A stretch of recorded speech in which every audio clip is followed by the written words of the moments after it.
Welcome to the Miracle Hour podcast, where you can experience the life-changing message of healing, freedom, blessing, and salvation.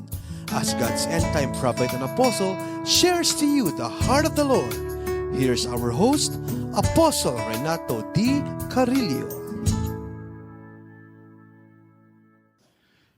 Kasamahan po natin ang lingkod ng Diyos, ang Dati Apostol, in the book of Matthew chapter 4, verse 1 to 11. Then we will jump to verse 23 up to 25. And we will hear the revelation na ginawa ng Panginoong Hesus bago po siya nag-minister. As I understand it, this is the most important thing na dapat maintindihan ng lahat ng naglilingkod sa Diyos at gustong maglingkod sa Diyos. Dahil sa matagal na pong panahon, kung bakit marami po ay hindi nagiging successful sa paglilingkod kahit tinawag. Dahil yung pattern pong kanila pong sinundan ay hindi ehemplo ng Panginoong Hesus. Kaya napakahalaga na may define ko po ito sa inyo ng malinaw, the best I can, sa control, guidance, leading ng God, the Holy Spirit na nandito ngayon, nakasama po nating sumasamba sa Diyos na kung saan ay dinadala niya po tayo sa Panginoong Jesucristo. And I read verse 1 of Matthew 4. Then Jesus was led up by the Spirit into the wilderness to be tempted by the devil. And when he had fasted 40 days and 40 nights, afterward, he was hungry. Now when the tempter came to him, he said, "If you are the Son of God, command that these stones became bread."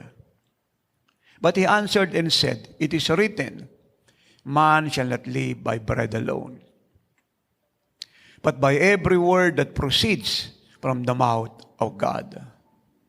Then the devil took him up into the holy city, set him on the pinnacle of the temple, and said to him, "If you are the Son of God, throw yourself down, for it is written, He shall give His angel charge over you, and in their hands they shall bear you up, lest you dash your foot against a stone." Jesus said to him, "It is written again, you shall not tempt the Lord your God." Again, the devil took him up on an exceedingly high mountain and showed him all the kingdoms of the world and their glory. And he said to him, "All these things I will give you if you will fall down and worship me." Then Jesus said to him, "Away with you, Satan, for it is written, you shall worship the Lord your God, and Him only you shall serve." Then the devil left him, and behold, angels came and ministered to him. Verse 23. And Jesus went about all Galilee, teaching in their synagogues, preaching the gospel of the kingdom, and healing all kinds of sickness and all kinds of disease among the people. Then his fame went throughout all Syria, and they brought to him all sick people who were afflicted with various diseases and torments, and those who were demon-possessed, epileptics, and paralytics, and he healed them. Great multitudes followed him from Galilee and from Decapolis, Jerusalem, Judea, and beyond the Jordan. So meron pong malaki pong question dito na kailangan pong ma-address natin na inopen po ng Holy Spirit sa kanyang lingkod. At yung pong question ay ito. Alam po nating lahat in Matthew 3:13 to 17, publicly ang Panginoon ay nabaptize sa Jordan River. At sa water baptism na yan, ang langit po'y bumukas.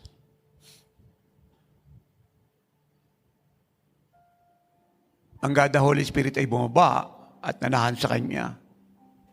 ng buong kapuspusan. At ang tinig ng ama ay narinig at ang sabi, ito ang aking bugtong na anak na aking kinalulugdan, pakinggan niyo siya. So ang sabi po ng John 3, verse 34, yung anointing o yung Holy Spirit na pinor out ng God the Father kay Jesus sa Jordan River ay unlimited, without measure.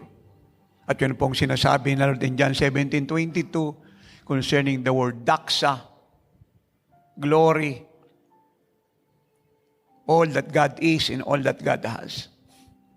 Na binigay ng Ama sa Kanya at siya naman niyang ibinibigay sa atin.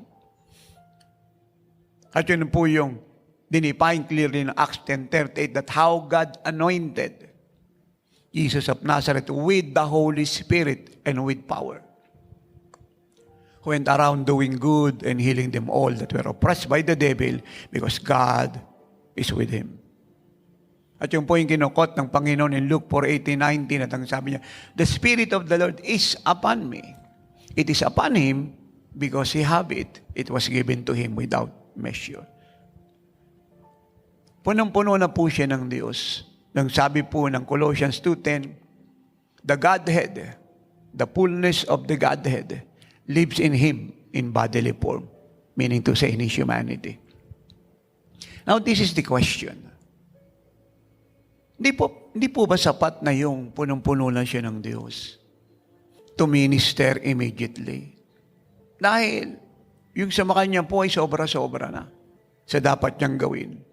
How come, pagkatapos po ng event na itong sabi ng Matthew 4:1, he was led by the Holy Spirit into the wilderness to fast and to pray for 40 days and 40 nights. Walang sabi ng Bible, while he was fasting, the devil tempted him 3 times. And you hear the answer of the Lord. He quoted the scriptures and say, it is written, it is written, it is written. Hanggang si Satan po umalis at iwanan na siya. So ano po yung pinapaabot po niya sa atin, sa church, sa buong mundo, na kanya pong ehemplo, bago po mag-launch into the ministry ang sino man pong minister at sabihin yung tawag niya, yung office niya at gawin yung gagawin niya. Kung meron man pong mandate ay yung mandato niya at kung wala naman ay hahanap siya ng gagawin niya. So, ano po ang reason? At ito po ang malaking dahilan. Dito po ay tinuturo po sa atin ng Panginoong Hesus ang katotohanan na si Satan wala pong kakayahang talunin. And I have to stretch this. Dahil meron pong maling understanding ang church about this truth. Lahat po yung ma-agree na si Satan po ay talo na through the cross. Sa complete, perfect redemption ng Panginoong Jesucristo. At ito ay na-seal when He rose again from the dead. It gives a final blow to Satan's defeat. But the problem, nakalimutan po ng church na kahit talo si Satan, he is still existing, alive. At hindi lang po yun. Mas sanay siya sa labanan kaysa sa marami naglilingkod sa Diyos. Na kahit nag-aral sa Bible School theologian, matalino marunong nagbabasa ng Bible, ay kulang sa karanasan. At yun po yung advantage niya. Yung sanay po siya sa labanan. And not only that, he is a master deceiver. Na palagi pong nagpaplano how to destroy humanity, how to exalt himself, how to defeat the church, and to disgrace God. In addition, si Satan po ay bilyong panahon na nag-i-exist. Unlike ang church, ay nagsimula lang po siya mag-exist. In the book of John, that the Lord breathed unto them the Holy Spirit, and they were born again. At yun pong simula ng existence ng church. And in the day of Pentecost, the church were empowered by the Holy Spirit. It is more than 2,000 years ago only.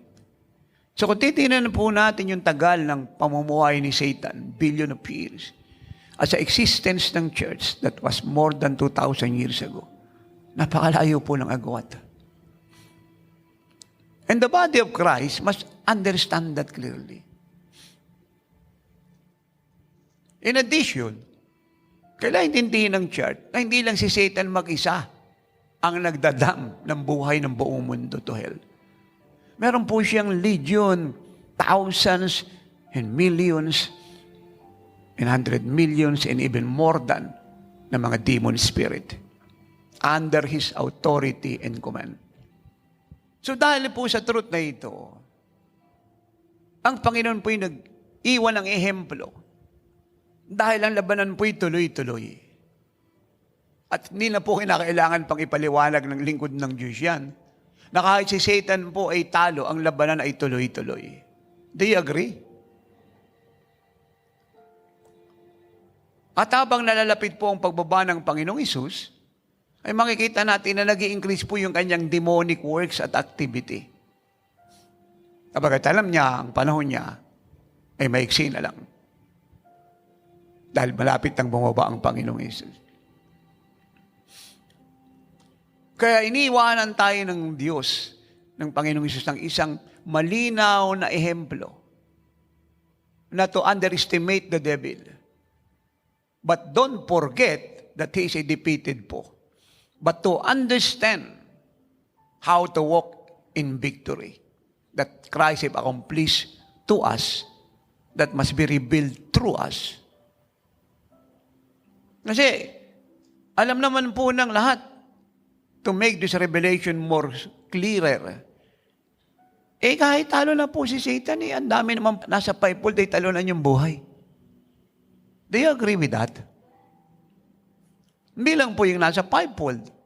Either evangelical po ito, full gospel, Pentecostal, prophetic, and so-called apostolic, charismatic, at iba pong title, chairman ng Moving Coalition, professor sa Bible School, may doctorate, may divinity. Alam naman po natin kahit paano si Satan po nakakaisa sa kanila. Do you agree?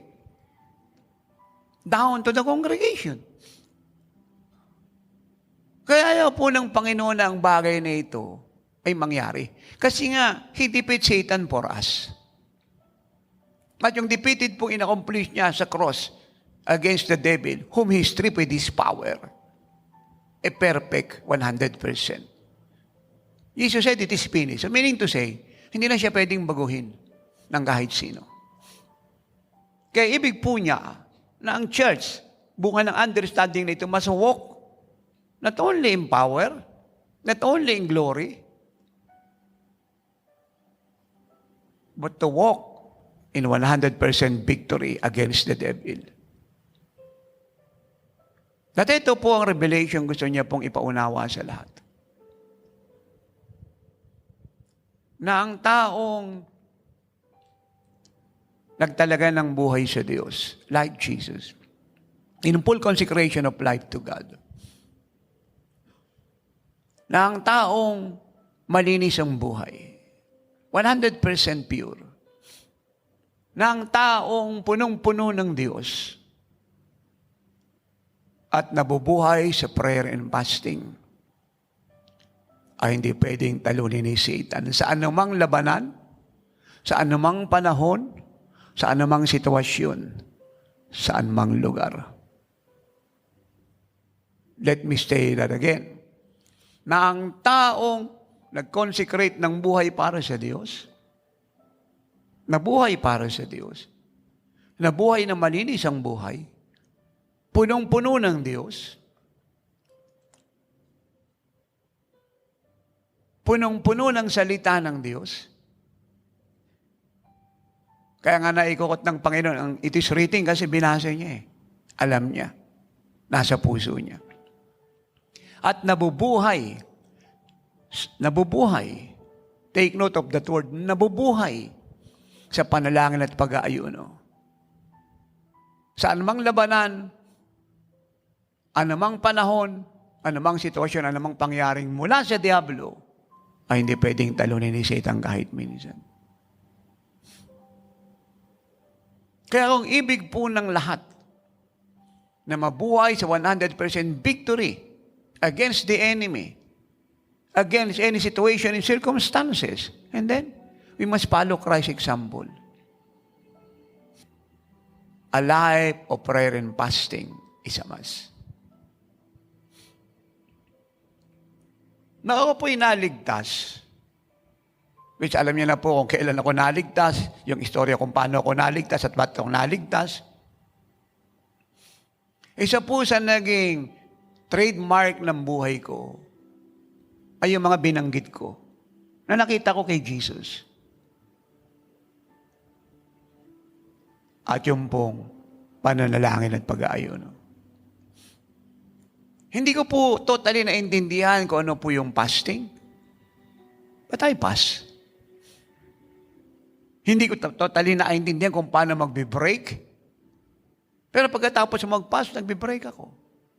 Si nanay yung nagluluto. Pag nasa bundok ako, naglalaga tayo. No? Kamuting kahoy. Ang break. Hanggang tayo po ay matuto. So yung buhay ko na puno na ng pananalangin, itinulad ko sa ehemplo ng Panginoon ay sinamahan ko ng fasting.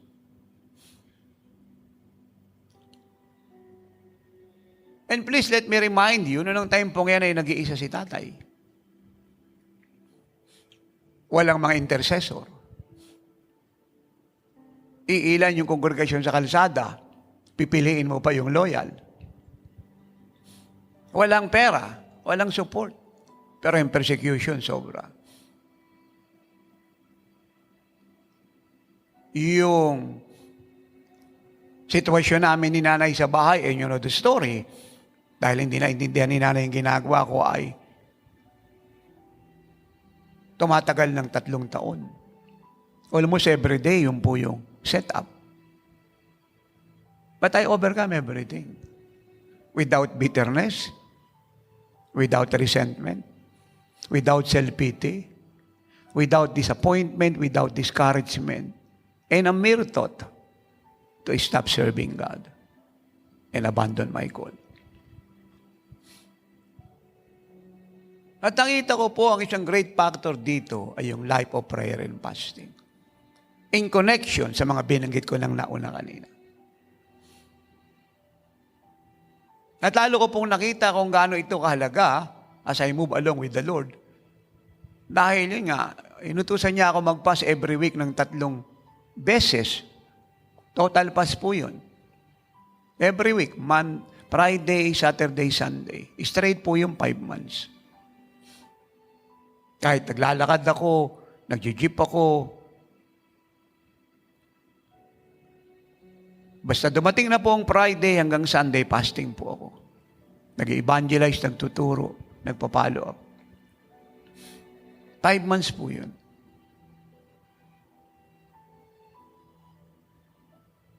At nakita ko po how God worked mightily in my life. Kaya nga nasabi ko na, hindi mo kinakailang tumagal sa paglilingkod sa Diyos o tumanda sa pananampalataya para maging kagaya ka ng Panginoong Hesus. Ang kailangan mo lang ay tumulad sa ehemplo niya. Kasi ang maging kagaya tayo ni Jesus, hindi naman to struggle ng faith eh. Actually, kung bakit po nag-struggle ang body of Christ magmula nung mga matay po yung early church, ng first century sa leadership po ng mga apostol. Hanggang ngayon. Kasi wala naman nagturo sa kanya eh. At kung meron nagtuturo, ayaw naman niyang paniwalaan. Dahil yung kanya pong mind ay punong-puno po ng theology, pinag-aralan. That is contrary to the teaching of Jesus. Pero kung atin po talagang iintindi ng kasulatan, Colossians 2, 6, 7, and then 10. As you therefore have received Christ, Jesus the Lord, so walk in Him. Please take note of that word, in. Hindi sinabing with. Now, watch this and look and listen. Rooted and built up in Him and established in the faith as you have been taught, abounding in it with thanksgiving. Rooted and built up in Him and established in the faith. 3 words po yung kunin natin. Yung salitang rooted, built up, and established in the faith in Christ or in Him. Rooted. Naitanim daw po tayo kay Kristo. Built up. Naitanim kay Kristo, naitayo kay Kristo, naitindig, kagaya ng isang gusali. At na-establish sa faith kay Kristo. So, ang ibig pong sabihin ito, because we are rooted and built up in Christ and established in the faith. So, ang ibig sabihin, yung buong katauhan natin, yung buong kalikasan natin, is si Jesus. Do you get that? Is that clear to all? Rooted and built up in Him, Christ, and established in the faith, as you have been taught, abounding in it with thanksgiving. So yung po apostolic teaching, magmula po ng time ni Paul, ay tinuro and explain sa early church. At in-explain ko ngayon, kasi hindi naman to mystery. Nasa Bible yan. Kaya lang mystery sa marami, kasi hindi nila alam. Kaya nga ang apostle ay revealer ng mystery ng Diyos. Hindi tayo nagdadagdag ng bagong revelation o tinatawag nating extra-biblical revelation. No. Kung ano po yung nasa kasulatan, ino-open natin, binubuksan natin, binubuhay natin, dahil hindi naintindihan ng body of Christ. Dahil hindi niya anointing. Wala siyang understanding. At kung meron naman siya noon, ang nakakalungkot, wala naman siya experience. Hindi naman nakita sa buhay niya. So if we are rooted and built up in Christ and established in the faith, and that is His faith, so ibig sabihin, lahat po ito'y umaayon sa mga epistles na sinulat ng mga apostle, 14 kay Paul, may sinulat si Peter, si John, at si James, na yung ating buong buhay, katauhan, kalikasan, katangian, kaanyuan, yung ating lahat sa lahat ay si Jesus. Now, and you are complete. Is that clear to all? Hindi po sinabing to be completed. And you are complete in Christ, who is the head of all principality and power. And you are complete in Christ. Are you with me? Now, malinaw na po ito. Rooted, built up, strengthened, complete. So, kung si Kristo yung perfection mo, buong katauhan mo, buong kapuspusan mo, buong kasakdalan mo, bakit ka mag-i-struggle para maging kagaya niya? Eh, siya nga yung iyong buong katauhan. So, ano kailangan natin gawin? Hindi mag-struggle, hindi magko-confess ng weakness, hindi magsalita ng negative, at mabuhay sa unbelief, kagaya ng ginagawa ng marami. Ano dapat natin gawin? Verse 6, as you therefore receive Christ, Jesus the Lord, so walk in Him. Hindi sinabing with Him. Kasi pag sinabing with Him, lumalakad tayong kasama siya. Ang sabi rito, in Him, ang ibig sabihin yung buhay niya ang makita sa atin. Now, bakit in Him? Kasi siya nga yung buong kabuuan natin eh. So, kailangan mo lang sumunod upang yung tinanggap mo na sumasayo, kung tinanggap mo, Lord, 30 years ago, 40 years ago, 50 years ago, even lesser than that, na matagal lang sumasayo, ang kailangan mo lang ay sumunod upang yung matagal lang sumasayo, makita sa'yo.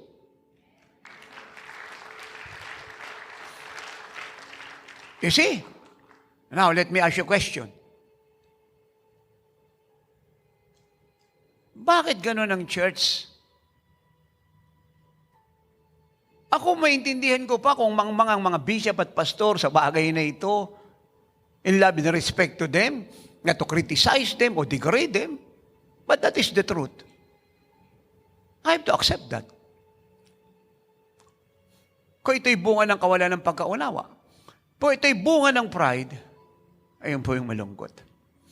They are insisting something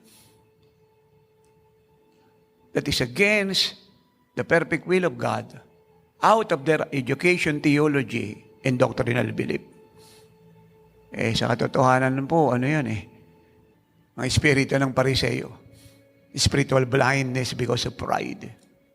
Para sabihin nilang mahirap maging kagaya ni Jesus. Imposible. Wala po tayong against at nagkakaisa po tayong lahat dito, evangelical ka man, full gospel, Pentecostal, charismatic, prophetic, basta po yung mga biblikala, ang stand, position, sa leadership po ng mga apostle, na si Jesus po ay Diyos. Kasi hindi siya pwedeng magkatawang tao, malibang Diyos muna siya So, simple po yun. At yun po ang dinidefine ni Apostle John in 1 John chapter 4, verse 3. Nang sino man nagsasabing si Kristo hindi nagkatawang tao, ang ibig sabihin, may pinanggalingan muna siya bago siya nagkatawang tao, at yun po yung kanyang pagka-Diyos, ay espiritu ng Antichrist. So nakakaisa po tayong lahat doon. Wala tayong contention doon. Pero bakit sasabihin po sa atin ng mga binanggit ko sa Bible, magmula noon na problema rin po ng mga early apostles, na mahirap maging kagaya ni Jesus? Bukod po sa binasa ko sa inyong truth, at napakarami niyan, pero sapat na siguro yung pinaabot ko, that is more than 2 and 3. Supporting chapters and verses, in 2 Corinthians 13:2 tells us that in a mouth of 2 or 3 witnesses, every word will be established. Established na po yan. In addition, hindi naman natin tinutularan si Jesus sa kanyang pagiging Diyos kundi sa kalagayan bilang tao na sinamahan ng Diyos. So malinaw ito God in Christ, nung siya po'y nagkatawang tao, and Christ in us, sa kalagayan bilang tao, He is filled with the Holy Spirit, and we are filled with the Holy Spirit. Are you with me? So meaning to say, kung ano meron si Jesus, meron tayo. Kaya lahat ng ginawa niya ay hindi natin paghihirapang gawin, kundi gagawin natin. Kung ano si Jesus ay yun tayo. Kung ano meron siya, meron tayo. Kaya lahat ng ginawa niya, hindi natin paghihirapang gawin. Kasi nga sa mundong ito, tayo ay kagaya niya, hindi doon sa langit, dito sa lupa. At yun yung passport mo para makarating sa langit nang walang stopover. Are you with me? Now, napakahalaga po ng revelation pinaabot sa atin ng Holy Spirit. Isn't this so good kung naintindihan to ng body of Christ? Na si Jesus yung buong kabuuan mo? Kaya nga, ang tanong, pwede bang mabuhay na walang sakit ang isang tao kahit siya po'y may edad na? Yes. Kung ipamumuhay mo si Kristo na sumaiyo. Hello. Kasi hindi siya nagkasakit si Jesus.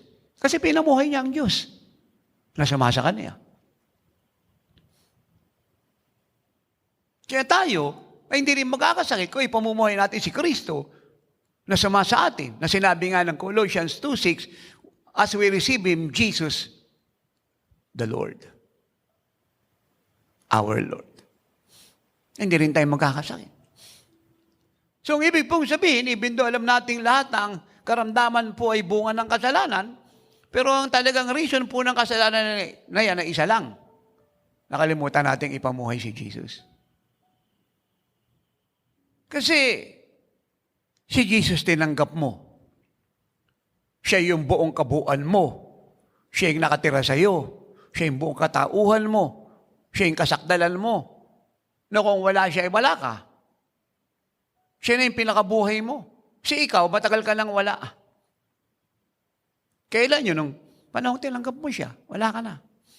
At ang buhay na kinabubuhay mo ngayon ay kaniya. At yan yung sinasabi ko na, sayang naman yung iyak ni pastora. Sayang naman iyak ni pastor. Sayang naman yung lungkot ng mga ito ni bishop, ng prophet, evangelist, teacher, pababa sa kongregasyon. Sayang naman to lahat. Abit ko po nasabi yun. Kasi wala ka na eh. Si Jesus na yung tinanggap mo siya yung buhay mo eh. Ba't mo pa pinipilit mabuhay sa ikaw? Wala ka na nga eh. Dapat ay ikabuhay mo si siya, hindi si ikaw. Wala ka na eh. Kasi kung nandiyan ka pa, hindi ka pa ligtas. Hindi ka pa bagong nilalang. Are you with me? Kaya nga dumating ang Holy Spirit para isil yung buhay na yan eh. At yung pagdating po niya sa atin sa baptism of the Holy Spirit, deposito lang yun eh. Kaya ang sabi ng Ephesians 5:18, dapat araw-araw, puspos tayo ng Diyos. May gawain na wala, puspos ka ng Diyos, Spirit-filled ka. Dahil yung tinanggap mong baptism ng Holy Spirit, deposito lang yun. You must go beyond the upper room and live a Spirit-filled life. Kasi pagkatapos ng Book of Acts, may mga epistle pa eh. At yung nga po yung Book of Ephesians na nagsasabing, be drunk not with wine, but with the Holy Spirit. Eh, bigat pa nga ng term na ginamit. Hindi ka nga lang tatanggap at sapat na makatanggap. Dapat lasing ka eh. Grogi ka eh. Now, kung si Jesus na yung tinanggap mo at siya talaga yung buhay mo, napakahirap isipin. Siya yung tinanggap mo, you are rooted in Him, built in Him, strengthened in the faith in Him, o established in the faith in Him. Eh siya yung buong nature mo, substance, divine being, completion, perfection, everything. Tapos iba yung ipamumuhay mo. Naintindihan niyo po yun. Saan ka humanap ng ipamumuhay? Saan ka kumuha? Eh si Kristo nga yung buong katauhan mo eh. Hindi ka naging anak ng Diyos malibang siya na anak ng Diyos ay sumaiyo. Yung pong ibig sabihin talaga nung verse 15 ng John 1 eh, and I quote verse 14. And the Word became flesh and dwell among us. Yun pong ibig sabihin eh. Sino yung pamumuhay mo? Kung si Jesus yung tinanggap mo, siya yung buong kabuuan ng buhay mo. And the Word became flesh and dwelt among us, and we beheld His glory, the glory as of the only begotten of the Father, full of grace and truth. Now watch and listen. And the Word became flesh. Sino po yun? Sagutin niyo ako malakas. Jesus. And dwelt among us. Sino po yung nagsasalita? Si Apostle John. Nakita nila ang Panginoon dahil sila'y alagad, kasama nila for 3 years, araw at gabi. They've seen His glory, the glory as of the only begotten of the Father, full of grace and truth. The glory as of the only begotten of the Father. Alam niyo ba yung salitang only begotten? Ang ibig sabihin niyan sa Greek, monogenes. Monogenes. Alam niyo kung ano ibig sabihin ng monogenes? Yung salitang only begotten. Alam niyo kung ano ibig sabihin? The same. With God. Are you with me? Hindi po look alike, but like. The same likeness. The same image. Are you with me? Kaya ang sabi ng Lord in John 12, verse 44, then Jesus cried out and said, He who believes in me, believes not in me, but in Him who sent me. Then Jesus cried out and said, He who believes in me, believes not in me, but in Him who sent me. Amen? Jesus is what? Revealing the Father, representing the Father, saying He is sent by the Father, He is the Son of God. Are you with me?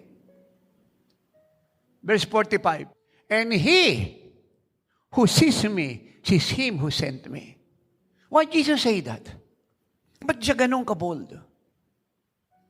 Na hindi maunawaan ng mga anak ni Maria at ni Joseph sa laman, ng high priest, ng Sanhedrin, ng Jewish community. It bothered them so much. They're waiting for the Messiah, and yet nung dumating siya, they reject Him. Ba't ganyan siya kabold na magsalita? And he who sees me, sees Him. Sees Him. Who is He? God the Father, who sent me. Ba't po siya ganyang kabold magsalita?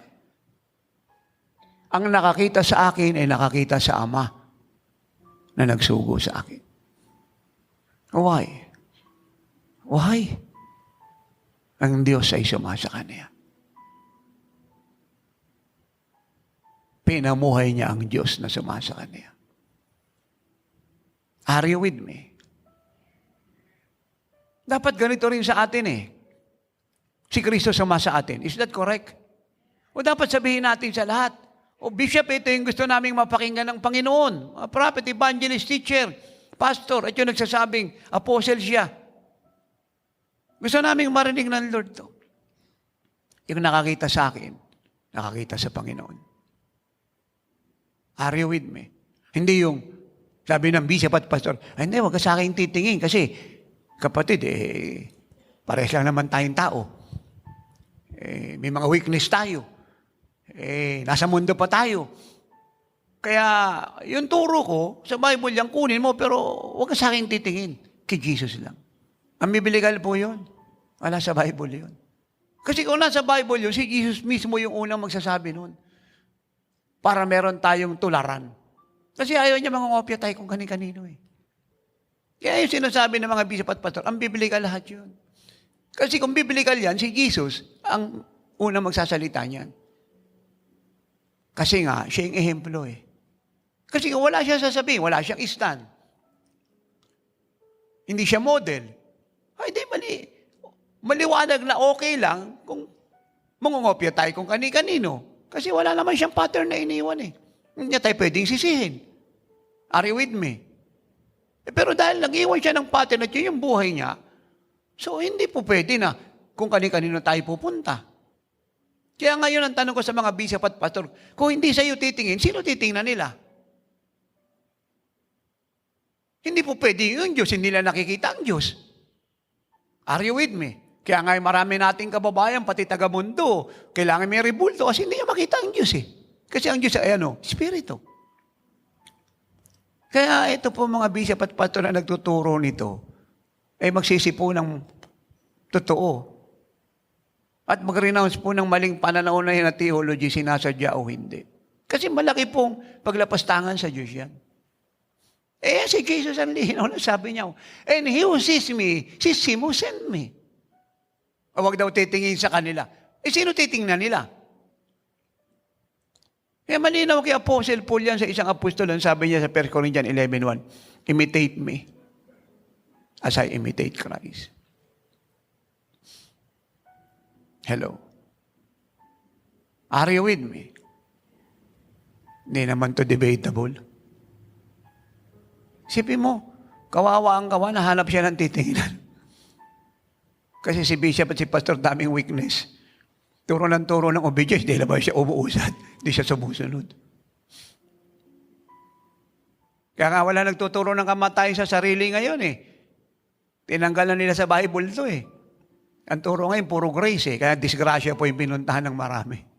Wala ka bang balak lumago? Bishop at pastor, hanggang grace ka na lang, wala kang balak lumago.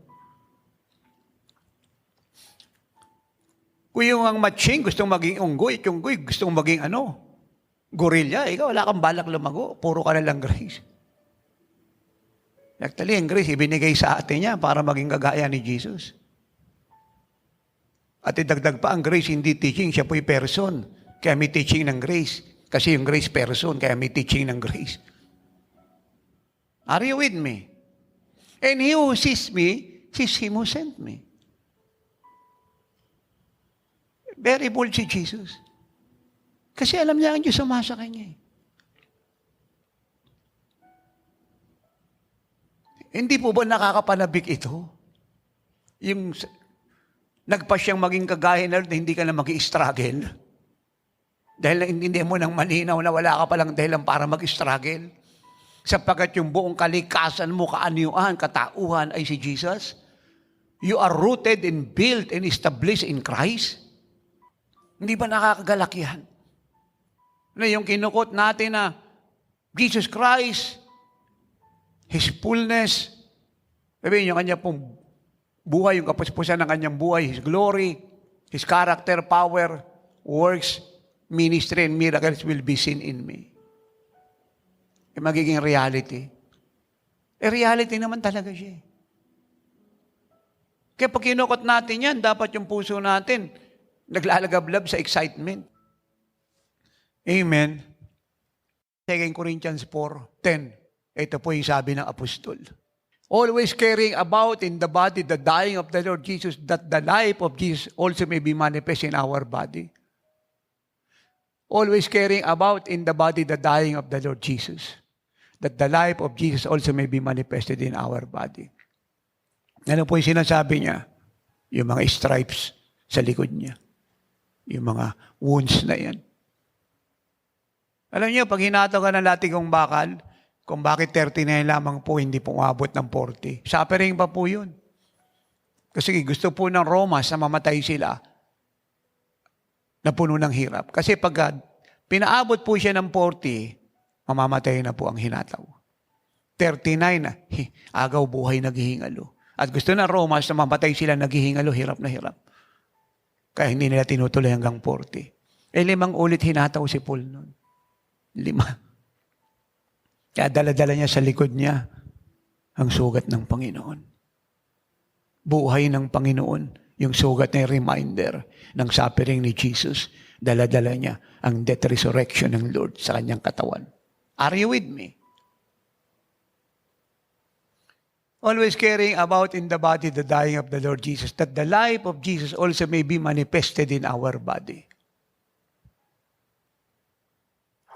Again, to sum up, ay kung yung dala po ni Paul, chapter at verses about grace, yung una pa lang pong hataw, yung 39 stripes na yan, patay na siya. Hindi na po siya babangon. Kasi walang kakayahan yun para empower siya. I-strengthen siya. Now watch this. Yung sabi po ron, In my first trial, the Lord stood with me. Who stood with Paul sa kanyang first trial? The Lord. Hindi po chapter at verse about grace. The person. The Lord. Heated argument po yan. Tremendous po yung accusation laban sa kanya, yung mocking. Sa harap po ng governor, sa harap po ng king, mabigat po yun. Are you with me? Pero, he hold his peace. Hindi siya nag-hysterical. Dahil meron po siyang empowerment na nakuha. Kanino? Sa verse of chapter ba about grace? O sa person? The Lord stood with me. At yan yung lagi kong sinasabi.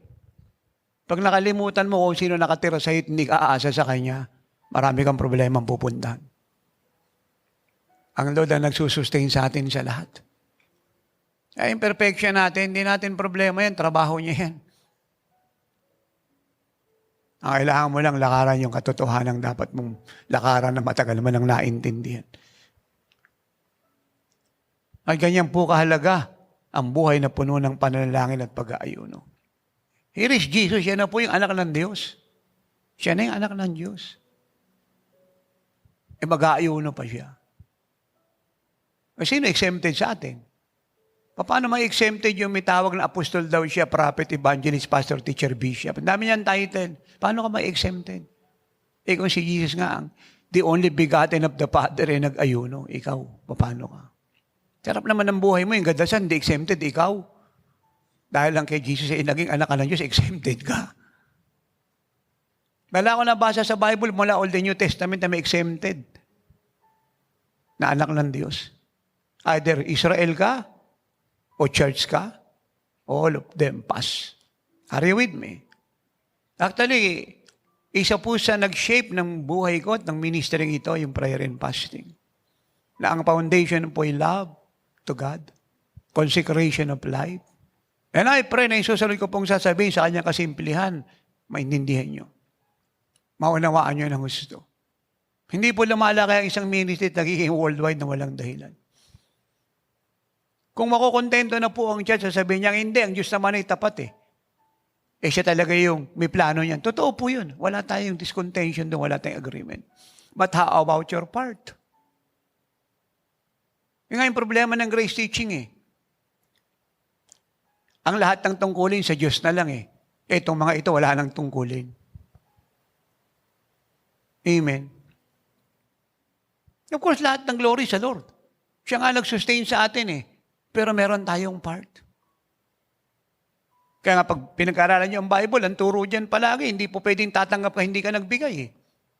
At hindi naman po pwedeng bigay ka ng bigay na wala kang tatanggapin. So meaning to say, kung may part ng Diyos, meron din tayo. Pero ang lahat ng glory sa Diyos. Are you with me? Dahil nagawa natin ito, dahil si grace, hindi yung chapter at verse, kundi yung person na pinagtibay sa atin yung salita niya, na pinaniwalaan natin at pinamuhay natin. Kasi kahit preach ka ng grace doctrine o theology at marami kang chapter at verses na kinukot, kung di mo naman pinamumuhay yan, hypocrite ka lang eh. Useless lahat yan.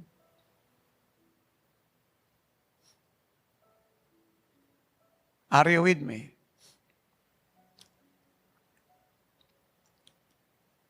Kaya ang lahat ng ministeryong pinakilala sa buong mundo, may binayaran na yan. May nilakaran na yan. May sinakripisyo yan. At sinasabi ko na nga sa maraming sikreto ng buhay ng lingkod ng Diyos, pati na ministeryong ito, hindi naman ginagawa. Inuulit ko uli, yung prayer and fasting, isa po siya nag-shape ng destiny ng ministeryong ito. Yun po yung naintindihan ko nung early years ko hanggang ngayon.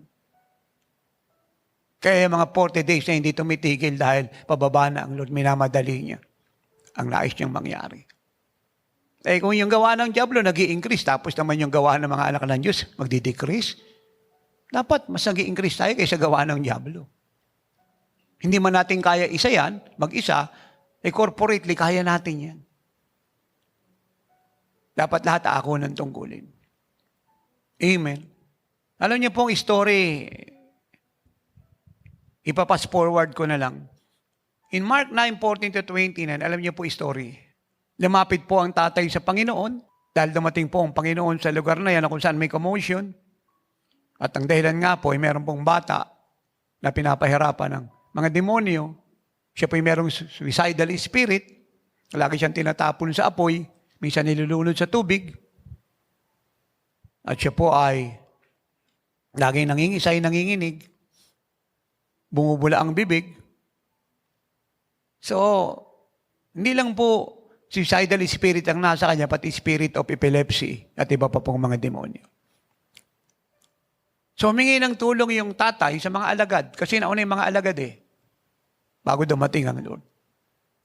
Disappointed po yung tatay kasi hindi naman napalayas ng mga alagad yung demonyo sa katawan ng anak niya. And then, lumapit siya sa Panginoon at humingi siya ng tulong. Mali pa nga ang confession niya kasi sabi niya, Lord, kung may magagawa ka, and Jesus said, kung may magagawa, if you can believe, all things are possible to him who believes. So, ibig sabihin na, Lord, huwag mo akong tanongin kung may magagawa ako. Mayroon akong magagawa eh. Tanongin mo sarili mo kung kaya mo sumampalataya sa akin. Kasi walang imposible sa iyo, sa lahat ng sasampalataya sa akin. So to make the long story short, pinuntahan po ng Panginoon ng bata at ang sabi ng verse 25, He rebuked the unclean spirit saying to it, deaf and dumb spirit, I command you, come out of him and enter him no more. Then the spirit cried out, convulsing him greatly, and came out of him, and he became as one dead, so that many said, He is dead. But Jesus took him by the hand and lifted him up, and he arose. Verse 28, and when he had come into the house, his disciples asked him privately, ito po yung very striking question. Why could we not cast it out? Now listen carefully, please. So he said to them, this kind can come out by nothing but prayer and fasting. So doon po sa lahat mahilig magpalayas ng mga demonyo, involved sa deliverance ministry. No, dami ko pong kilalang ganyan, kaya yung deliverance sila, sabit at sila po i-deliver talaga eh. Ito po ang sabi ni Jesus. A life of prayer and fasting is a must sa lahat ng gusto magpalayas ng demonyo. Dahil yun daw pong ganong kaso, ay hindi po pwedeng lumabas sa mga demonyo maliban may mag-ayuno at manalangin. Yun lang daw po ang way. Siya po ang may sabi nun. You can repeat that in your Bible. This cannot come out except by prayer and fasting. Are you with me? Are you with me? Naalala ko ng early years, I think it was 1995 up. Grabe po yung nagaganap na apostolic revival sa buong Pilipinas. Kasama po yung deliverance. Yung mga demonyo, umuungol, umatungal, nagmamakaawa, nagpapalaho ng iyak. And then, yung mga demonyo po, nakausap namin sa katawan ng tao. Ang tanong namin, ba't ka pumasok dyan? Eh, gusto niya eh. Gusto raw. Anong ibig mo sabihin gusto niya? Eh, nagkakasala, hindi sumusunod sa turo niyo ni Jesus. Ayan. Kaya nagkaroon kami ng access.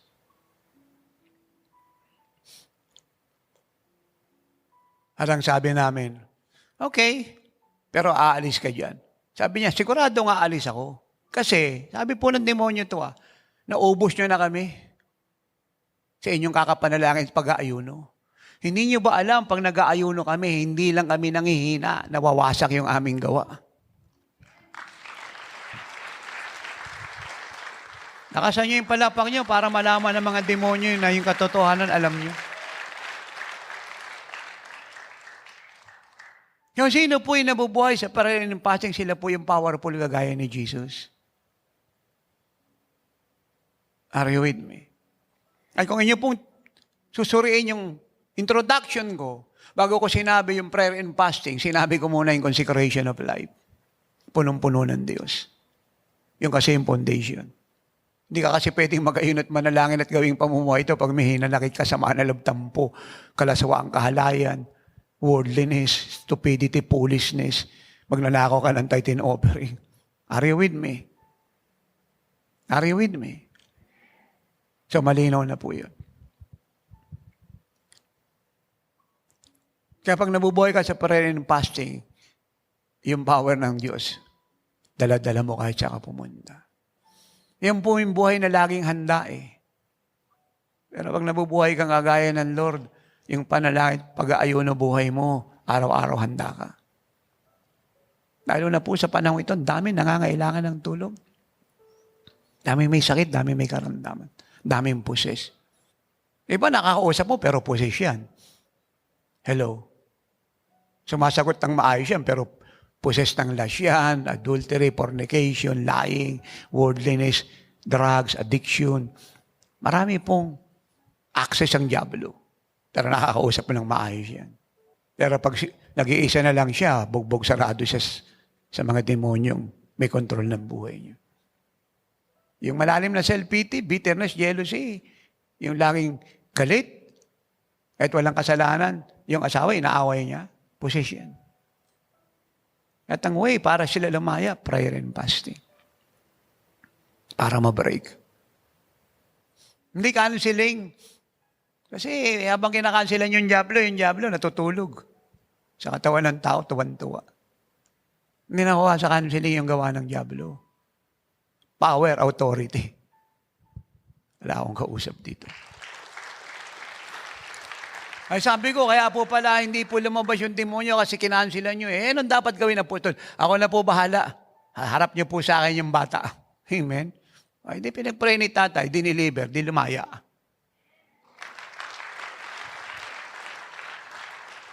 Huwag niyo pong kakalimutan ito. Maraming gawa si Satanas personally sa buhay ng isang tao, sa isang pamilya, sa isang barangay, sa isang bayan, sa isang bansa. Na ang tanging solusyon upang mawasak ay prayer and fasting. This kind can come out by nothing but prayer and fasting. Kailangan may mag-ayuno para ma-break you. Are you with me? Ulitin ko ha. This kind can come out by nothing but prayer and fasting. Yung malalim na pagsamba sa Diyos-Diyosan, yung ugat na yan, dapat i-break yan in the Spirit. And how you break that? Prayer and fasting. Yung generation curse na yan, genetic ties na yan. How you break that? But prayer and fasting. Or by prayer and fasting. Kaya nga, yung mga 40 days na hindi aksidente yan. Kasi yung cycle po ng gawa ni Satan, it takes 40 days to destroy that. Para kasing kadena yan eh. May mga link. Kaya mula doon sa pinakaugat, hanggang doon sa kanyang ipinanganak, para masira mo yan, at totally ma-destroy yan, it takes 40 days of prayer and fasting. Kaya nga, sinasabi ng Lord about Satan, siya ay si Beelzebub, the king of lies.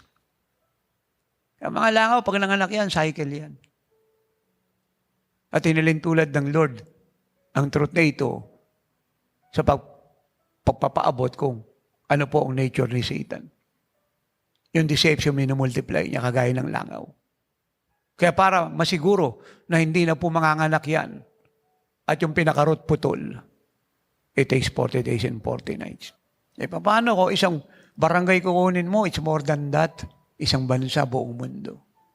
Yung oposisyon sa move ng Diyos, marami yan. Hindi ko minamagnify ang mga demonyo.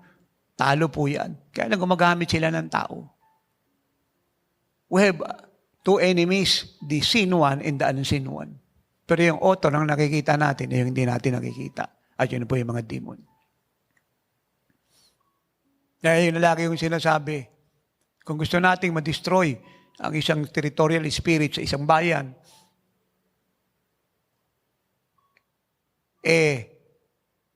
pag-ubusan natin ang panahon niya sa pamamagitan ng panalangin at pag-aayon. I-itemize mo yung barangay na pupuntahan mo, pag-pray mo, ipag-ayunan mo ng gusto yan bago ka lumabas. Kasi may naliligtas naman pag nangangaral tayo, pero maliit. But if you want the whole city, dapat ito ang gawin. And it takes the whole church in that city, the local church, to do that. Amen? Now, dahil ang Lord po'y nag-ayunot na nalangin, what do we expect? Ini-expect niya rin na tayo rin po'y magpapas at magpipray. Listen to His word. Matthew 9:15. And Jesus said to them, can the friends of the bridegroom mourn as long as the bridegroom is with them? But the days will come when the bridegroom will be taken away from them, and then they will pass. Kina-question po ng mga Pariseyo ang mga alagad kung bakit di nag-aayuno. Sabi nila, mga alagad ni Juan Bautista nag-aayuno. Kami nag-aayuno. Pero yung mga alagad mo hindi nag-aayuno. And Jesus said, kasi andito pa ako kasama pa ako nila. But once na ako'y wala na, ang ibig sabihin, siya po'y bumalik na sa God the Father, tsak mag-aayuno sila. And then they will pass. Hindi pa sila pwedeng mag-ayuno, kasama pa nila ang bridegroom. Pero pag wala na ang bridegroom, tsak sila'y mag-aayuno. And they fasted. Ang Lord po'y bumalik na sa God the Father. Are you with me? Do you understand that? Kaya pwede mong i-apply ito sa negosyo, pag-aaral, sa lahat. Sarili mong kalusugan. Hindi ko na po maalala how many years it is. The Lord said to me, son, pass your way to health. Nakita niyo pong simpleng statement. Pass your way to health. So yung po palang health natin may connection sa fasting. Kasi kung hindi totoo yun, why the Lord will say to me, pass your way to health. Totoo po yun. Kahit tanongin niyo mga doktor, pag marami ng toxic yung katawan mo, mataas na yung blood sugar mo, blood pressure mo, bloated ka na, mataas yung uric acid, so marami ka na nararamdaman, that is the time to pass. Para ilabas lahat yan. At dapat nga, para hindi mo maramdaman yan at hindi sumaiyan, nag-fast ka na. Kaya lang, minsan nakalimutan ng marami. So, pwede pa pong ma-restore po yung health mo. Fasting. Oh, I'm not saying 40 days. Depende yan sa leading ng Lord sa iyo. Ay, kung gusto mo naman ng fasted life, hindi mo na kailangang magtanong sa Lord kung ilang araw eh. Yung fasted life kasi, either 2 beses sa isang linggo, 3 beses, it's up to you. Hahaba lang yan pag sinabi ng Lord, halimbawa, ang fasted life mo, Wednesday, tapos Friday, tapos Sunday. So, natapos mo na yung Wednesday, natapos mo na Friday, then magsa-Sunday ka na, at malapit ka na mag-break. So, madadagdagan lang yan, at hahaba lang yan pag sinabi ng Lord na, anak, huwag ka pang mag-break ngayon. Magdagdag ka pa. Susunod ka ron. Pero pag wala siyang sinabi, normal lang mag-break ka. Ganun lang kasimple yun. Kung 2 araw lang naman ang fasting mo sa isang linggo, so anong araw yun? Fasted life yun. Ay kung ano yung pinag-aayuno mo, yun ang pinagpipray mo. Are you with me? Negosyo, pamilya, anak, asawa, kapatid, magulang, pastor, kongregasyon, barangay, bayan, examination. Actually, hindi pa ako nagpapatawa. Kasal, para gumalaw ang Diyos. Maraming maligtas sa dadalo, sa mga dadalo sa kasalan. Sabihin yung goal mo, kaligtasan ng kaluluwa. Yun yung pinagpipray mo, kung yun yung pinag-aayuno mo. Mahirap kasi iba yung pinagpipray mo sa pinag-aayuno mo eh. Hindi unity yun. Are you with me? Kaya kung ano yung pinag-aayuno mo, yun ang pinagpipray mo. So, 2 araw yung fasted life mo. Hindi magpipray ka na. Halimbawa, Tuesday, Thursday ka. And then Thursday, 4:00 na ng hapon, magpipray ka na ng 6:00. Nagsalita ang Holy Spirit, huwag ka pa mag-break. Ituloy mo siya. Susunod ka. Pero wala siyang sinabi, mag-break ka. Pasalamat ka sa Lord. Thank you, offering ka. Kaya nang ginagawa ni tatay. Every first week of every month, pagkatapos ng season of prayer and fasting, ako bilang spiritual leader ng walang kagayat katulad ng ministeryong ito yung nagti-thank you offering sa Diyos. Pasasalamat sa tagumpay ng United Corporate Prayer and Fasting ng buong GSI Shield. Kaya in-accomplish niya. Nagpapasalamat tayo sa Diyos. Hindi lang sa pamamagitan ng kanta at pag-awit na He's done great things, sa pamamagitan din po ng cash. Yung iba naman, walang gas. Ang ino-offering, mangga. Kung yun yung harvest niya, kamote, saging, depende kung ano kaya mo. Thank you, offering. Naintindihan niyo po ako. Sinisil po nun yung faith mo eh. Yung faith mo in advance mo, selyado ng ginawa mong pasasalamat. Natali, hindi yung amount yung pinipicture mo rito eh, kundi yung faith mo sa Diyos na pinakita sa pamamagitan ng pasasalamat. Because you believe, yung prayer and fasting na yan, na ginawa mo o ng buong ministry, ay in-honor ng Diyos. And you're so grateful to God, thanking Him to this thank you offering. Pwede mong gawin yan. I-advance o pagkatapos, it's up to you. The Lord leads you. Pero magpasalamat ka, dapat lang yan. Matthew 6:6. But when you pray, go into your room. And when you have shut your door, pray to your Father who is in the secret place, and your Father who is in secret will reward you openly. But when you pray, na-expect ng Lord na magpipray tayo. Hindi niya sinabing, if you pray, conditional yon. But when you pray, He expect na magpipray tayo. Amen. Verse 17, Matthew 6. But when you pass, anoint your head and wash your face. Hindi niya sinabing, if you pass, conditional. But when you pass, in-expect niya, we will pass. At hindi tayo nag-aayuno na kagaya ng mga pariseyong lukot yung muka. At nagpapakitang gilas yung mga pariseyo sa sinagoga na sila'y nag-aayuno. Pag lumakad, siyempre mga nakaputi yan, mahaba yung mga baro niyan eh. Pag lumakad, talagang matatamlay. Yung mga muka, disqualified. Nakikita nag-aayuno sila. Sabi na, huwag kayong ganun. Nag-aayuno ka. Kung hindi ka 40 days, fasted life ka lang, maligo ka. Mag-ayos ka ng sarili mo. Naging presentable ka sa harap ko. Are you with me? Huwag mo ipakita sa mga taong nag-aayuno ka dyan, kagaya ng mga Pariseyong hypocrite na pag lumakad sa sinagoga at saka sa kalsada ng Jerusalem. Pero isang araw lang naman yung fasting nun. Gusto lang naman nun ng recognition. Totoo po yun. Basahin niyo yung istorya nila at basahin niyo yung buhay ng mga panahon nila. Makikita niyo po yun. Yung mga mukha ay disqualified, malulungkot. Gawin daw po natin siya na may kagalakan. Dahil hindi natin pinaparusahan ang sarili natin.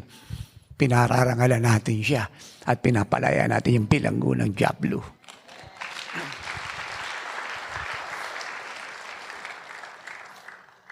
Amen.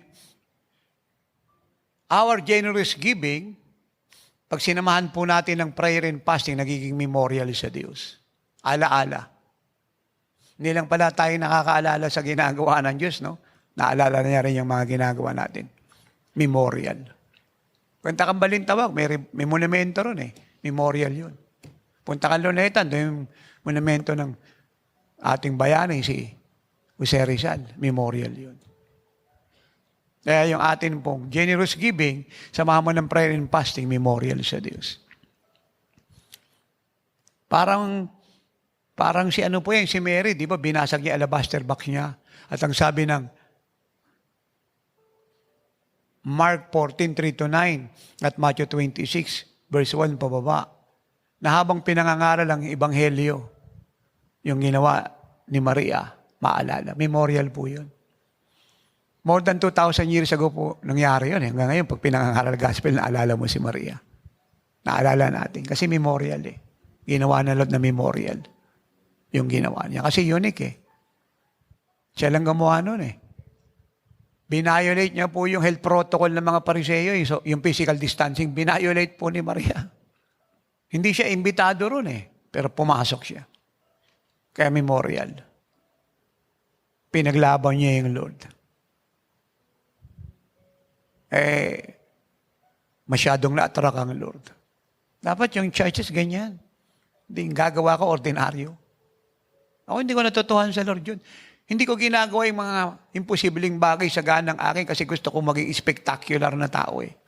Kundi naintindihan ko eh.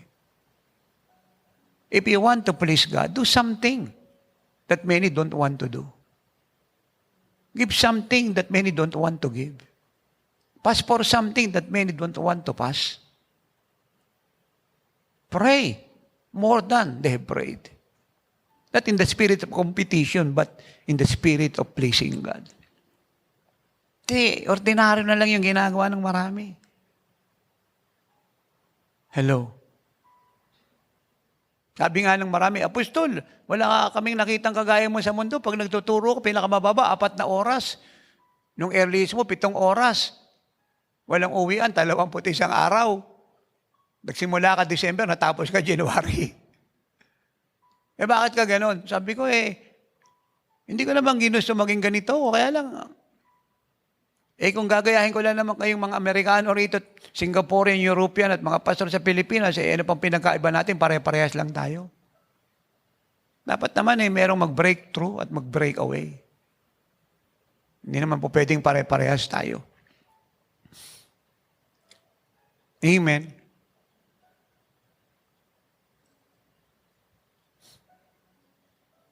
Nakita niyo, sabi ng mga tao nung dumating ang Lord sa Bethany, the city of affliction, dahil kay Lazaro, sabi nila, kita niyo kung gano'n niya kamahal si Lazaro.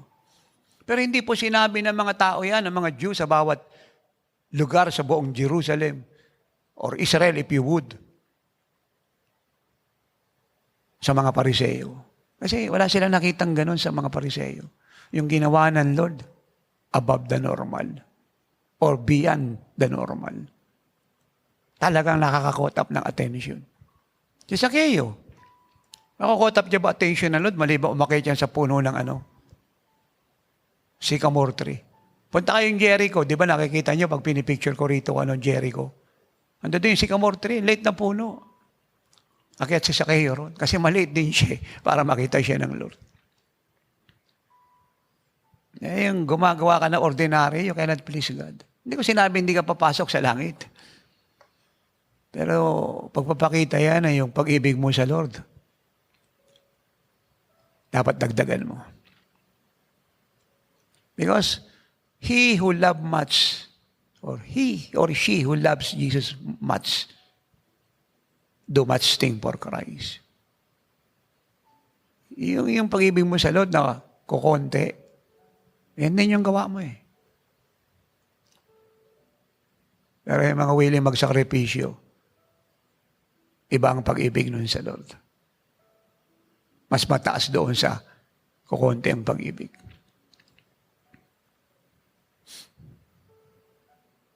Dahil sa gantimpala sa langit, magkakaiba yan. Lahat may gantimpala pero hindi pare-parehas. Yung iba may isang crown. Yung iba 5 yung crown niya. Yung iba may 2. Yung iba 4. Depende kung anong ginawa mo sa lupa.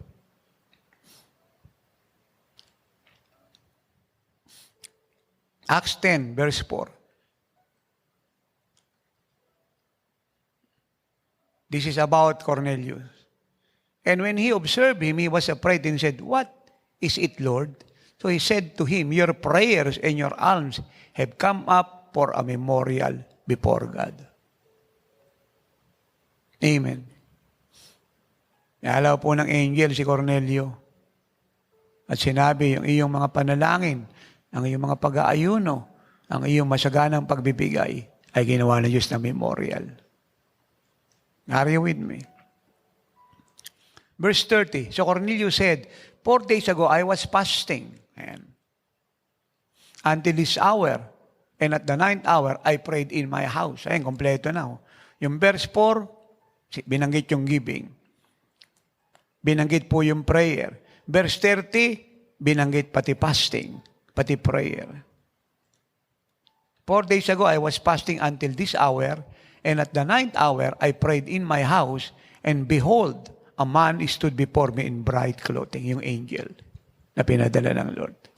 Para sabihin kay Cornelio na nalulugod ang Diyos sa kanya. Ibig niyo yun. Unexpected kay Cornelio po yun. Nadalawin ng angel at yun lang sasabihin, nalulugod ang Diyos sa iyo. Alam nyo, ako dalangin kong madama nyo yung malaking pag-ibig ng Diyos sa mga nag-aayon at nananalangin.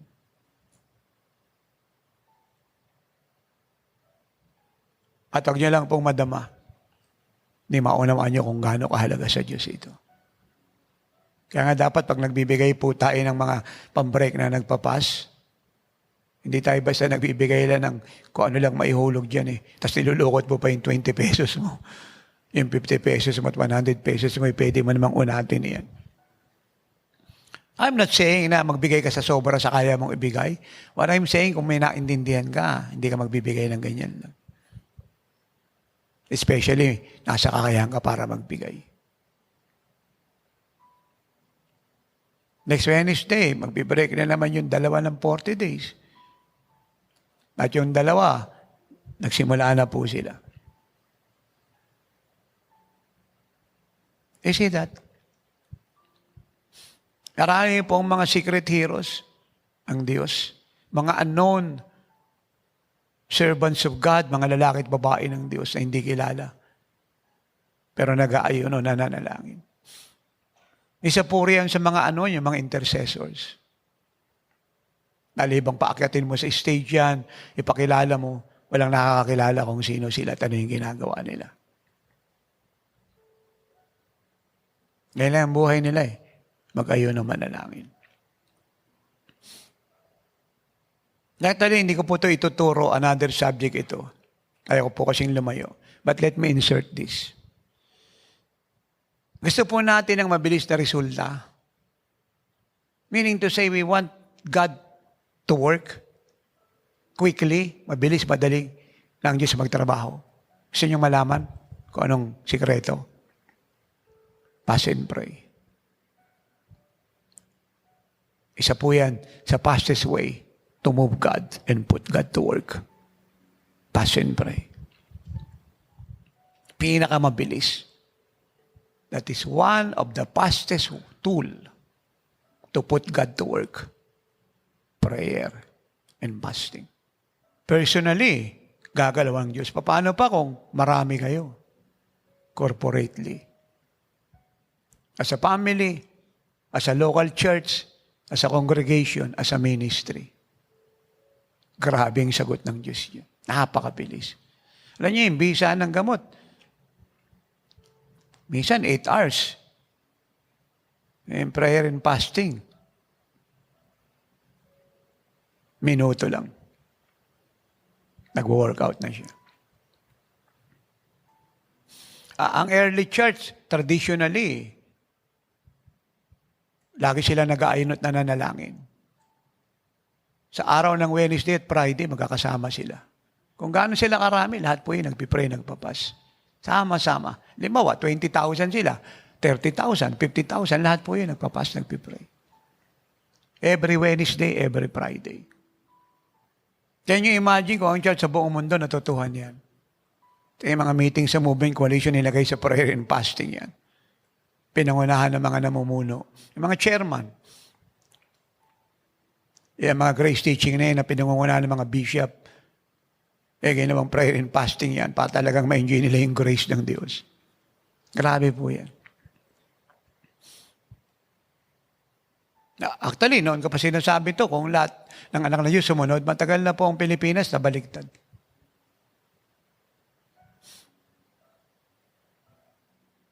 Ayaw kasi i-grab ng mga anak ng Diyos yung opportunity, nag-aantay pa siya ng panibago o yung opportunity nasa harap niya na.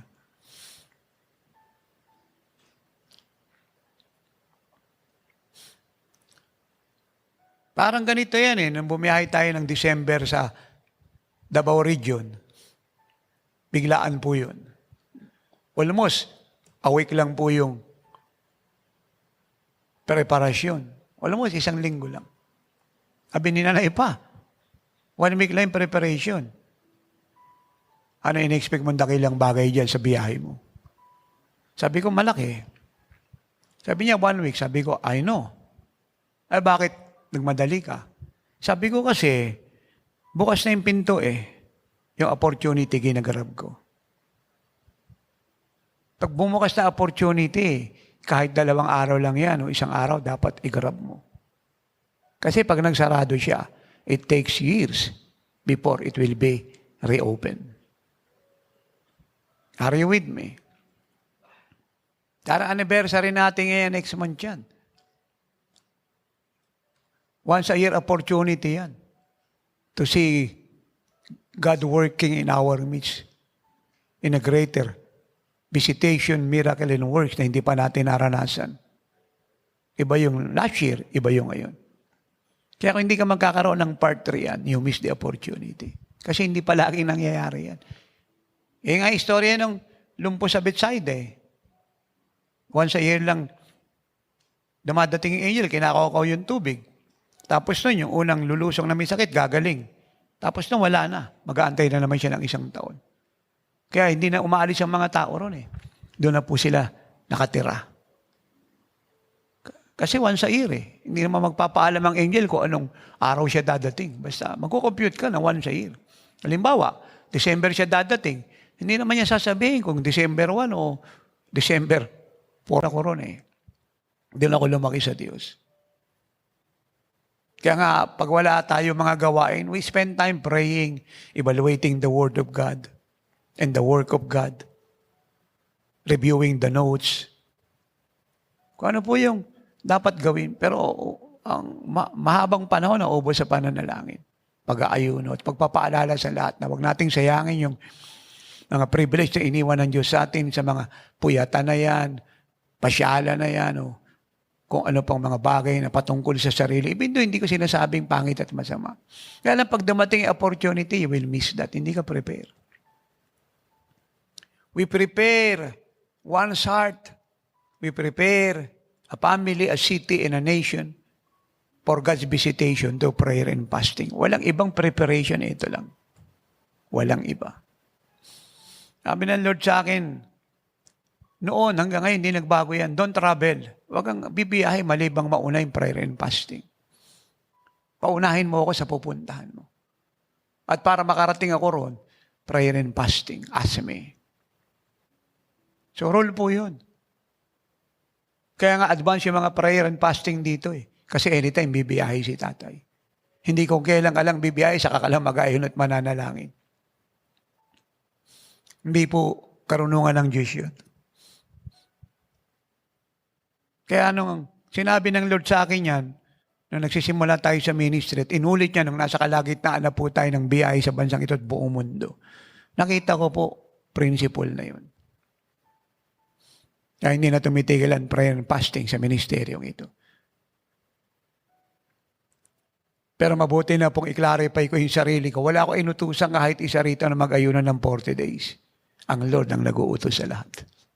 Kino-confirm ko lang kung talagang pinagagawa ng Diyos. At pag pinagagawa niya, tinuturuan ng mga anak natin ng preparasyon, sinusuporta ng lahat ng kailangan, pinagpapahinga ng ilang buwan prior sa fasting para kaya nila. At habang nag-aayuno, believe me, araw-araw pinagpipray ko po yung nag-aayuno. Kahit nakapag-break na po sila, tuloy pa rin prayer ko na mabilis silang makarecover. At puno lang ako ng kagalakan pag nakita ko na po sila riyan ang lumalakad, normal na sila sa lahat ng bagay. Doon na lang titigil yung panalangin. Pero hanggang nag-aayuno sila. Yung 40 days na yan, sino man sila, yung prayer ko araw at gabi, sa 40 days, tuloy-tuloy. At kahit tapos na sila, tuloy yung prayer ko. Na yung benefit na tinanggap nila, huwag masayang. Huwag mawala. Naunawaan niyo po yun. Kahit partial 40 days lang yan, pinagpipray natin. Lalo na kung straight 40 days yan. Kahit nga lang 15, 21, pinagpipray ko eh. Kasi alam kong inordain ng Diyos yan. Ang involved sa likod ng mga pag-aayuno na yan at pananalangin, napakaraming buhay. In the natural, hindi mo siya nakikita ngayon. But in the spirit, kitang-kita mo siya. Sila po yung mga anak ng Lord na nagbayad ng presyo, pero hindi kilala. Pero marami silang reward sa langit. Si Cornelio, hindi naman to kilala eh. Pero may memorial sa Diyos. Wala namang magandang katangian si Cornelio. Malibang siya po isang Italiano, isang centurion. Unbeliever na naging believer. Ngayon, tapos nagbigay ng mga pangpagawa ng sinagoga, tumulong sa mahihirap, nag-ayunot na lang. Ilang credential niya. Napakasimple. Pero mayroon siyang memorial. Ganito pong marami anon. Pero grabe ang reward sa Diyos. Kaya yung prayer and fasting sa ministeryong ito sa biyahe ko, landmark po yan. Dahil nyo, kahit pera ng ministry, pinag-ayuno namin ng mga 40 days yan. Yung mga nagbayad niyan. Yung mga unang secretary, treasurer ng Isai Shield, nagsisimula pa lang ang ministry, siguro mga 1994, may mga nagpo-40 days po para sa pera. Talagang binatel po yun. Kasi alam ko, na kailangan ng ministry ng malaking pera. Saan ka kukuha nun? Ilan yung kongregasyon. Yung full time, ang dami. Kulang pa yung mga offering para ibili ng sardinas at saka ng ng sayote at kainin namin. So, Lord, kinausap yung mga treasurer, secretary, mag 40 days kayo. Ipag-ayunan nyo yung pera. Kaya, lahat ng naganap sa ministry, miracle. Hanggang ngayon. Kasi iba kasi ang problema, nung nangako ang Diyos, wala na siyang ginawa. Yung nga ang problema ng Grace Teaching. Lord lang may trabaho sila, wala. Ito, malinaw. Alam na ni Elijah yung prophecy, uulan. At hindi uulan. Sana nagantay na lang siya. Pero sabi ng James 5:17-18, he prayed earnestly para umulan at wag umulan. Ayun yung early church. Alam nilang sinabi na yung Holy Spirit dadating, pero hindi sila nagantay lang ng Holy Spirit doing nothing. Then nag-pray sila sa upper room hanggang dumating ang Holy Spirit. At nung dumating, lalo pa sila nag-pray for more visitation from the Holy Spirit. Ayun po yung problema ng Grace Teaching. Ewan ko saan nila nakuha yun. Sa dictionary, wala rin nun eh. Yan po yung mga problema ng mga aral ngayon. Acts 1:14, they are with one accord. Acts 2:1-4, they were all with one accord in one place. Acts 4:29-23 up to 31. In one accord, they pray. So yan pong early church. They are united in heart and mind, 100%. Kaya ganun po katindi yung visitation ng Diyos. Ganun katindi yung move. Matthew 4:23-25. And Jesus went about all Galilee, teaching in their synagogues, preaching the gospel of the kingdom, and healing all kinds of sicknesses and all kinds of disease among the people. Then his fame went throughout all Syria, and they brought to him all sick people who were afflicted with various diseases and torment, and those who were demon-possessed, epileptics and paralytics, and he healed them. A great multitude followed him. Paano po pinirepair ng Lord yung puso't isip ng mga tao na dapat maligtas, gumaling, lumaya? Hindi lamang po mula Jerusalem, Galilee, unto Jordan, Syria, Decapolis, and other region. Paano? Prayer and fasting. Pinirepair niya po ang mga tao sa paglabas niya dahil magtuturo siya. He teach and he preach and he heal and cast out demon. Napakagandang truth. Alala ko po may isang man of God dumating. Italy apostle siya. Friend po siya ng mga man of God na buhay pa ngayon. Lagi po siya sa mga gathering ni Dr. Morris Rulo. Sama siya ni Benny yung nagtatravel. Mga friends po sila. Kasi apostle siya. Nung time po yan, yung church niya sa Singapore ang pinakamalaki. 30,000 yung attendee.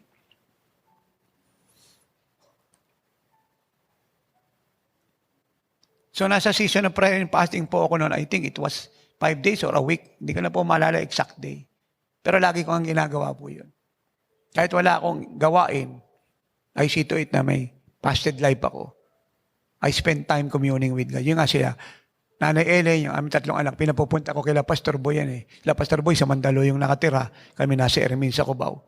Sinasarado ko yung bahay, ako lang mag-isa tao ron. Kaya akala ng mga kapitbahay, walang nakatira. Kasi sarado eh. Walang lumalabas, walang pumapasok. Pero doon po ako sa isang maliit na room. Kasi isa lang namang kwarto ng bahay namin. Doon po ako, ang katabi ko lang doon tubig, Bible, at saka yung panyo. Mamunas ng luha. Wala pong usapan ng oras doon eh. Yun dapat ang matutuhan natin sa Diyos eh.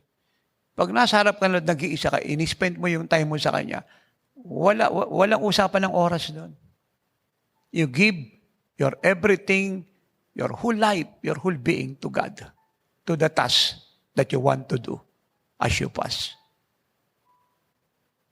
Walang time out yun. Ang time out mo lang doon, yung tutulog kay. Kaya minsan tulog ko rin, hindi pare-parehas. Pero sigurado, puro madaling araw yung minsan umaga na. Kasi walang issue ang time eh. Yung sa kadadali ng Lord doon ka. Kaya siyempre, ilang araw nang walang pumapasok, walang lumalabas, kala ng mga kapitbahay namin, walang nakatira, pero ando doon ako sa loob. Nag-aayuno.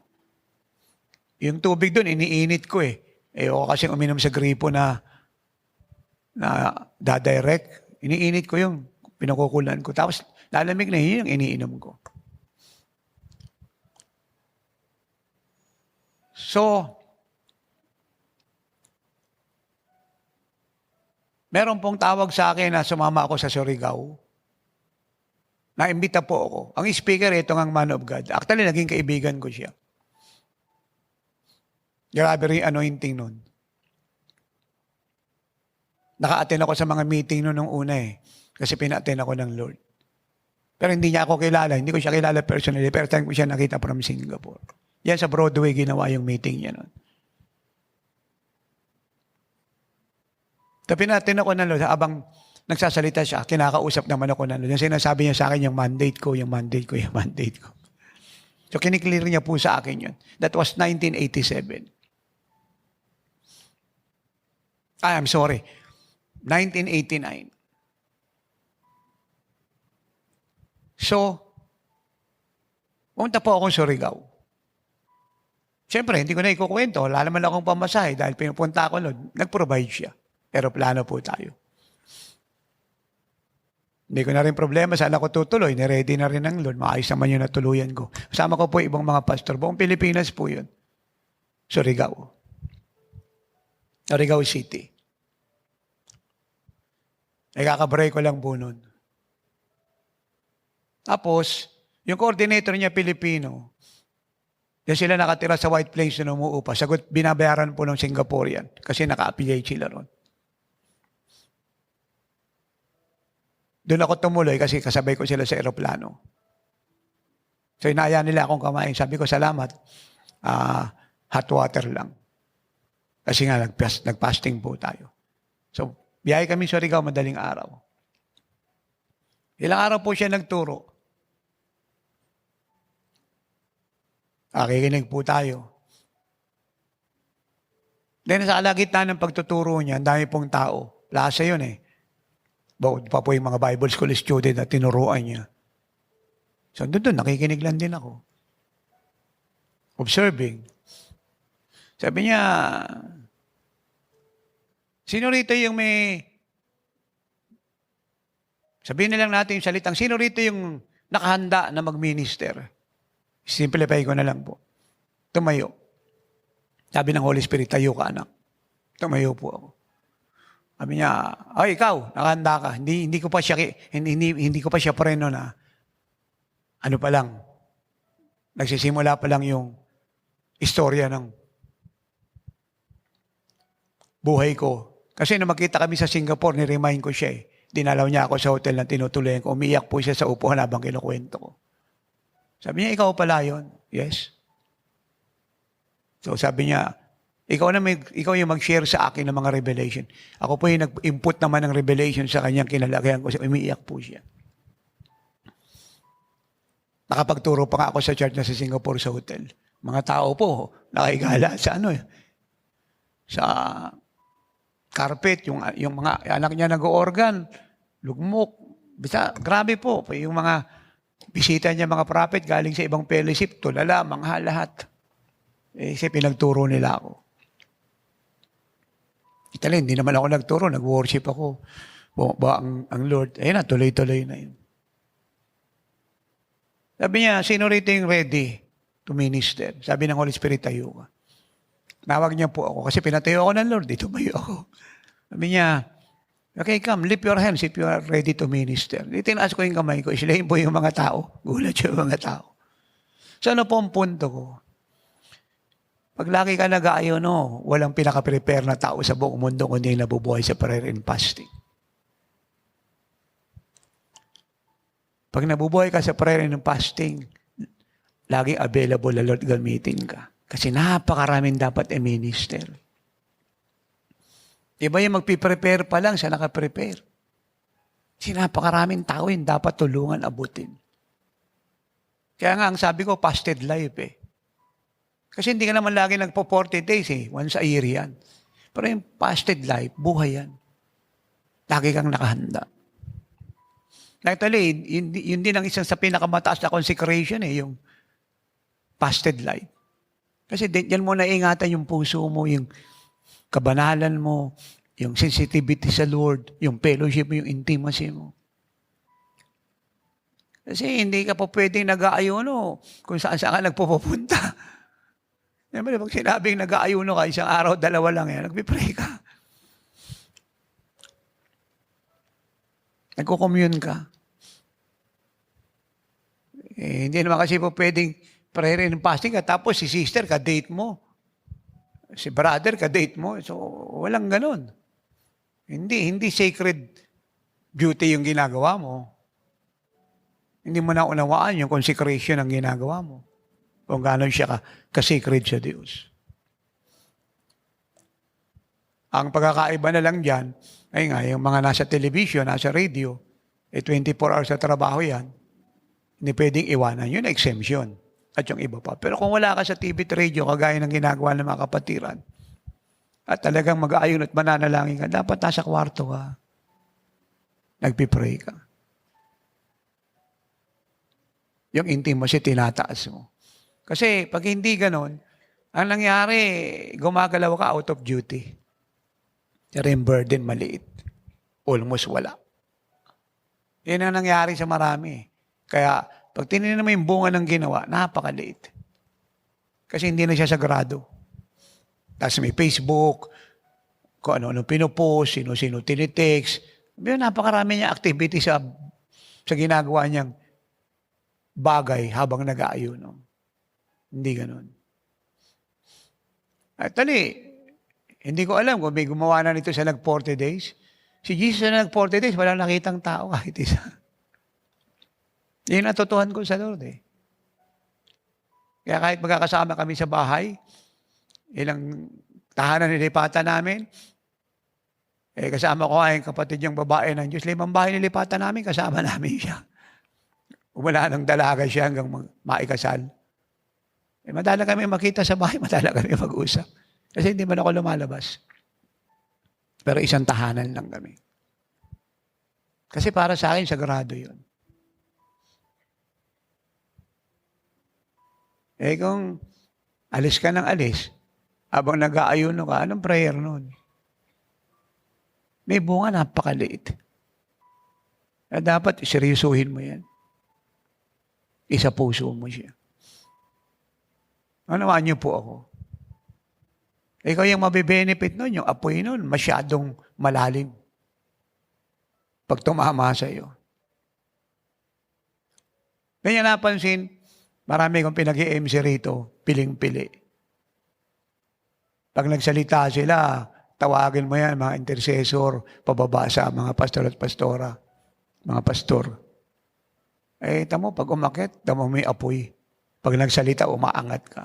Malalim yung visitasyon ng Diyos. Dahil yung ginawang panalangin pag-aayuno, sagrado. Kailangan makitang tao, yun natutuhan ko sa Lord. Kaya ngayon ang isang struggle ni nanay nung early years namin kasi hindi niya ako makausap, hindi niya ako mahawakan, hindi niya ako maakbayan. So yung lambing ba lang isang asawa, hindi niya makita sa akin at hindi niya maipadama sa akin. Kasi nga, pag nag-aayuno ko, wala akong nakikitang tao. Para makita ko ang Diyos.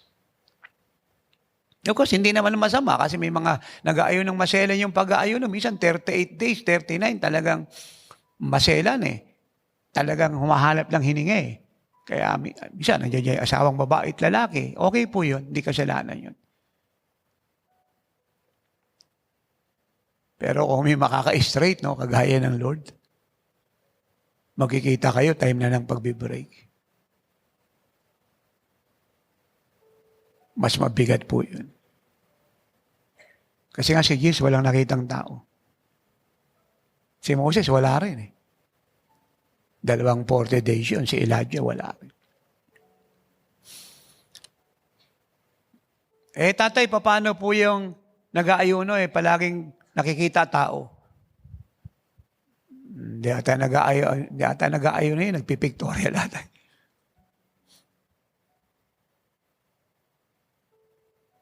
Maliit po yung bunga. Tsaka yung kamatayan sa sariling punukan ng kagalakan, ang pinakamabilis dyan, prayer and fasting. Be with God. Mabilis ma-overcome yung self. Self natin. Self-will. Self-love. Actually, hindi masamang mahalin mo sarili mo kung ang reason mo ang Diyos para ingatan ang sarili mo sa karangalan niya. Ang problema po kasi ng mga positive teaching ngayon at saka yung mga grace teaching about loving yourself. Para sa sarili nila yun eh. Hindi para sa Diyos. Ako, mahal ko sarili ko, hindi para sa sarili ko. Una sa lahat, para sa Kanya. At doon sa kapwa ko. Hindi para sa sarili ko. Yung grace teaching kasi, tsaka yung positive teaching, para sa sarili niya. Puro pag-iingat ng sarili niya. Sabi ni Jesus, deny yourself eh. Kaya pag nag-aayon at nananalangin ka, ano yan? nagiging mabilis na kaparaanan yan to overcome yourself. Self-will, self-love, self-plan, self-esteem, self-excuses, self-reasoning, selfish desire, self-ambition, o selfish ambition, everything that belongs to self, mawawala. Hindi lang yun. Mabilis ma-overcome ang system ng mundo. So meaning to say, we overcome self, the flesh, the works of the flesh, Satan, the works of the devil, and the system of the world, in all situations and circumstances na itatapon ni Satan to prevent us from fulfilling the will of God can be accomplished, can be overcome easily through prayer and fasting. Yan ang ehemplo ni Jesus eh. Again, bago siya mag-minister, punong-puno ng Diyos, nag-ayo na umulat na nalangin. Huwag niyong kakalimutan yan. Amen. Lahat ng opposition, nadidismantle mo yan through prayer and fasting. Siyempre, pag may dakilang bagay kang gagawin na si Satan, aatakihin ka talaga yan. Ipiprevent ka. Eh, di ba yung nga nangyari kay tatay? Ang dami nag-iimbita eh, pero pag nalaman ng Diablo, ako speaker eh, maraming threat, maraming pumipigil, maraming harang, lahat ng gagamitin ng Diablo at papagamit sa Diablo gagamitin niya. And I know that. So, paano ko po siya ino-overcome? Prayer and fasting. Ginagapos po siya in the spirit. Wina-warfare. Ako pa lang mag-isa nun. Believe me, wala pa akong kasama nun. Yun po, apostol eh. We can stand alone. Ako naniniwala ako sa dami ng dinaanan ni Paul, kung marami siyang kasama, magtatakbuhan lahat yun. Magtatakbuhan lahat yun sa hirap na dinaanan niya. Are you with me? Pero apostol, kaya yan tumayong mag-isa. Hindi po pride yun. Read the scripture. Hindi ka nito dadayain. Kaya ng apostol tumayong mag-isa. Nakasama ang Diyos. Yan po yung difference. Ganon kami pinalaki ng Lord eh. Ganon kami naisilang sa Espiritu.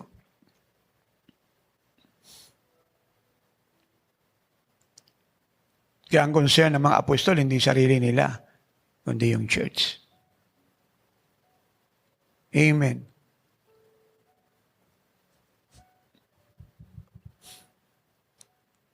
Nakuha niyo po ako. Ayan. Nakita niyo, ang daming healing, daming miracle, ang daming deliverance. And great multitudes followed the Lord from Galilee, Decapolis, Jerusalem, Judea, and beyond the Jordan River. Daming inabot. Yan po ang bunga ng prayer and fasting.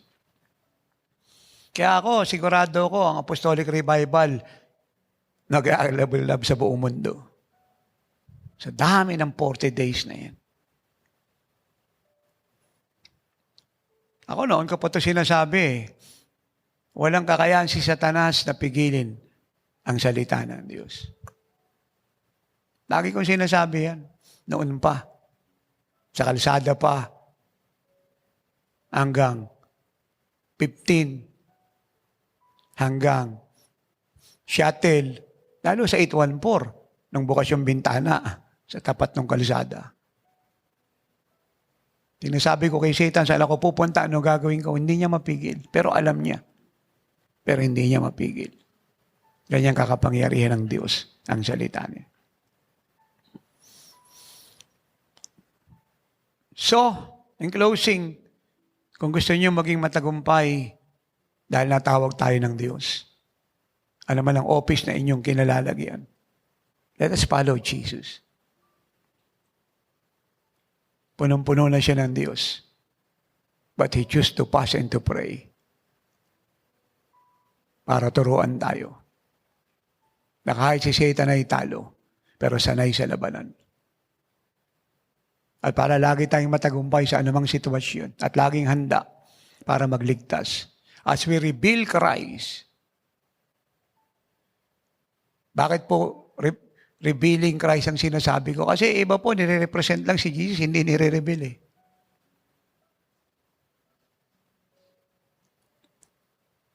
As we reveal Christ.